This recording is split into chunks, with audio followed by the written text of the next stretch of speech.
হেই friends, তোমরা সবাই কেমন আছো? আশা করি তোমরা সবাই ভালো আছো। আজকে আমি অনেক হ্যাপি। আর কেন এতটা হ্যাপি এটা এই ব্লগে তোমাদের সাথে শেয়ার করব। তো কথা না বাড়িয়ে ব্লগটা শুরু করা যাক।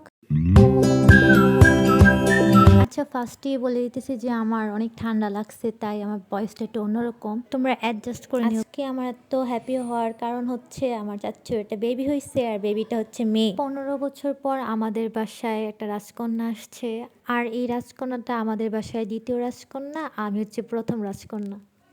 তো আমরা হসপিটালে এসে পড়ছি। এখানে আমার দাদু ছিল, বাবুর নানু ছিল, আর অনেকেই ছিল। আর আমি এখানে এক সাইডে চুপ করে দাঁড়াইছিলাম।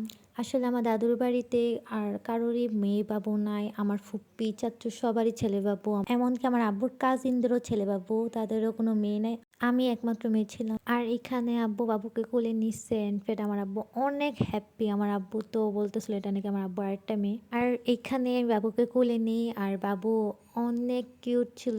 আর সবাই বলতেছিল বাবু নাকি আমার মতো হয়েছে। আর আমি অনেক হ্যাপি ছিলাম, কারণ আমার কোনো বোন নাই, আর ফাইনালি আমার একটা বোন হলো। আর বাবু মার্শাল্লাহ অনেক সুন্দর আর কিউট ছিল। আর ও আমার হাতই ছাড়তেছিল না এখানে। তারপর সবাই কোলে নেয়, সবাই আড্ডা করে, কথা বলে, আর সবাই হ্যাপি ছিল এখানে।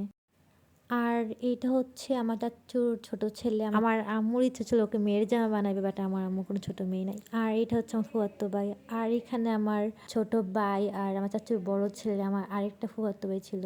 তারপর আমি বের হয়ে যাই, কারণ সাথে বাচ্চা ছিল, সন্ধ্যা হয়ে গেলে সমস্যা।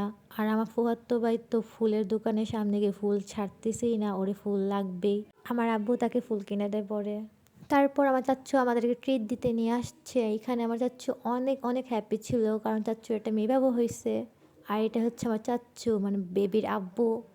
আর আমি এখানে আমার ছোটো ভাইকে খুঁচাইতেছিলাম, ওরে আমি হাসিতেছিলাম, আমাদের তাকাইছিল। আর এইদিকে আমার চাচ্চু সবাইকে ফুচকা ট্রিট দেয়, আর আমার ফুচকা অনেক ফেভারেট। কেউ যদি আমাকে 10 প্লেট ফুচকাও দেয় না, আমি ওইটা জায়গায় ফিনিশ করে ফেলবো। আর এইদিকে আমি আমার ফুচকাগুলো খাওয়ার পরও আমি আমার ছোটো ভাইয়ের প্লেটের দিকে নজর দিস। আমি আমার ছোটো ভাইকে বলদ সলদ বানাইয়া ওর প্লেটের থেকে ফুচকা নিয়ে খাইয়ে ফেলছি। আচ্ছা গাইস, আমার আজকে অনেক ভয়েসটা অনেক বেশি খারাপ হয়েছে, কারণ আমার তো ঠান্ডা লেগে আছে। আর তোমরা সবাই আমার জন্য দোয়া করো, যাতে আমার ঠান্ডা তাড়াতাড়ি ভালো হয়ে যায়। আর আজকের জন্য এতটুকুই। আল্লাহ হাফেজ।